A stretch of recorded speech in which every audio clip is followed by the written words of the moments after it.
शरीराच्या सोनोग्राफीसाठी जिल्ह्यातील सर्वाधिक अत्याधुनिक सोनोग्राफी मशीनद्वारे तपासणी, जलद आणि अचूक रिपोर्टसाठी भिसे सोनोग्राफी व एक्स-रे सेंटर पलूस, संपूर्ण शरीराची सोनोग्राफी, सर्व pregnancy scans, fetal 3D 4D scan, colour Doppler, digital X-ray, elastography, anomaly scan यासह दर गुरुवारी 2D इकोची सुविधा. भिसे सोनोग्राफी व एक्स-रे सेंटर पलूस, जुने मराठे भिसे हॉस्पिटल जवळ, कन्याशाळा रोड, पलूस. हुतात्मा कारखान्याची साप्ताहिक बैठक उत्साहात. नागनाथ अण्णांच्या विचाराने पारदर्शक कारभार करण्याचा निर्धार. पद्मभूषण क्रांतीवीर डॉक्टर नागनाथ अण्णा नायकवडी हुतात्मा किसन आहेर सहकारी साखर कारखान्याची सभा व्हाईस चेअरमन रामचंद्र भाडळकर यांच्या अध्यक्षतेखाली उत्साहात पार पडली. या सभेला कारखान्याचे चेअरमन वैभव नायकवडी अनुपस्थित होते. मात्र सर्व संचालकांनी बैठकीला उपस्थित राहून कारखान्याच्या भविष्यातील वाटचाली संदर्भात विविध महत्त्वपूर्ण विषयांवर सविस्तर चर्चा केली. क्रांतीवीर डॉक्टर नागनाथ अण्णा नायकवडी यांनी घालून दिलेल्या आदर्शानुसार आणि त्यांच्या विचारांना पुढे नेत कारखान्याचा कारभार पूर्णपणे पारदर्शक व सकारात्मक पद्धतीने चालवण्यावर या सभेत एकमत झाले.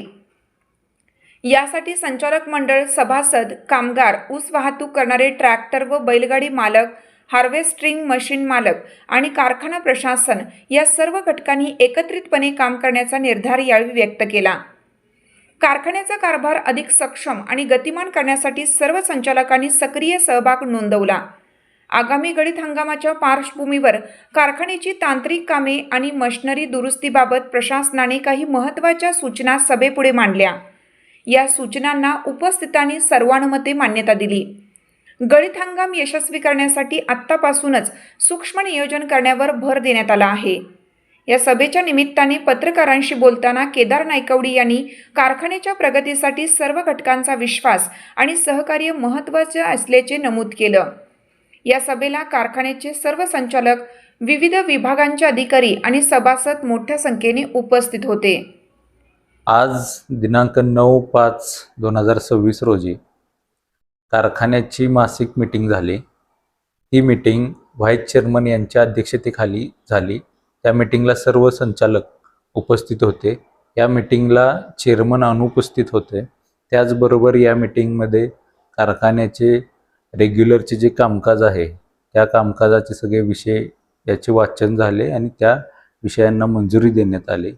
त्याचबरोबर कारखान्यानं मागच्या वर्षी एक जुना बॉयलर घेतलेला, त्या बॉयलरची एकूण आत्ताची टेक्निकल कंडिशन्स हे सर्व विचारात घेता हा बॉयलर आपण जुना उभा करायचा नाही असं ठरलं. त्याचबरोबर आपल्या डिस्लरीला आपण MSCBवर डिस्लरी चालवतो, त्याच्यामुळे 1 मिनिट जरी लाईट गेली तर साधारणतः लाख ते 1.5 लाख रुपयाचं नुकसान होतं आणि जे आपण प्रोडक्ट तयार करतो त्याची क्वालिटी परत रुटीनवर यायला साधारणतः 3 ते 4 तासाचा वेळ जातो. म्हणून आपण त्या बाबतीतला काय करता येईल पुढं आपल्याला याचे निर्णय घेतलेले आहेत. त्याचबरोबर मोलॅसिस असेल, बगॅस असेल याचे आम्ही आज टेंडर मागून घेतलेले आहेत. सोमवारी याची निगोशिएशन्स होऊन याचे टेंडर पण देण्यात येतील. त्याचबरोबर KDC बँकेत आम्ही काल गेलेलो. त्यांनी सांगितलं की आपल्या कारखान्यामध्ये जे बाय प्रोडक्ट होतात त्या बाय प्रोडक्टचे पैसे तुम्ही शुगर प्लेज खात्याला तुमच्या भरा. ते भरून तुम्ही जे दिवसाचं व्याज असते ते वाचवू शकता. त्याप्रमाणे आज आम्ही बोर्डात मीटिंगमध्ये निर्णय घेतला की जे पैसे आपल्याला उपपदार्थातून निर्मित होतील ते पैसे आपण KDCच्या शुगर प्लेज खात्याला भरायचे आणि जेव्हा केव्हा पण आपल्याला उपलब्धता लागेल त्या पद्धतीनं आपण वर DP देऊन ते उपलब्ध करू शकतो.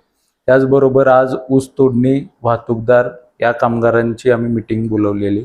त्या कामगारांना जे फायनल पेमेंट राहिले त्याच्याबद्दल आम्ही सविस्तर माहिती दिली आणि येणाऱ्या 2-4 दिवसामध्ये आम्ही त्यांचं ते फायनल बिल करून मे एंडिंगपर्यंत सर्वांचे करारही करू आणि एकंदरीत सर्व या गोष्टींना सर्व वाहतूकदार आणि तोडणी कामगार यांनी हात उंचावून सगळ्या गोष्टींना आपल्या सपोर्ट केलेला आहे. त्यामुळे माझं आपल्या सर्वांना आपल्यामार्फत आव्हान आहे, शेतकरी असतील, सभासद असतील किंवा ऊसतोडणी कामगार आणि वाहतूकदार असतील, या सर्वांना माझं आव्हान आहे की आपण पॅनिक सिच्युएशनमध्ये न जाता कारखान्यावर विश्वास ठेवावा. येणारा हंगाम हुतात्मा कारखाना 100% यशस्वी करणार आहे. कारखान्याचं कामकाज आता रुटीन प्रमाणे चालू आहे.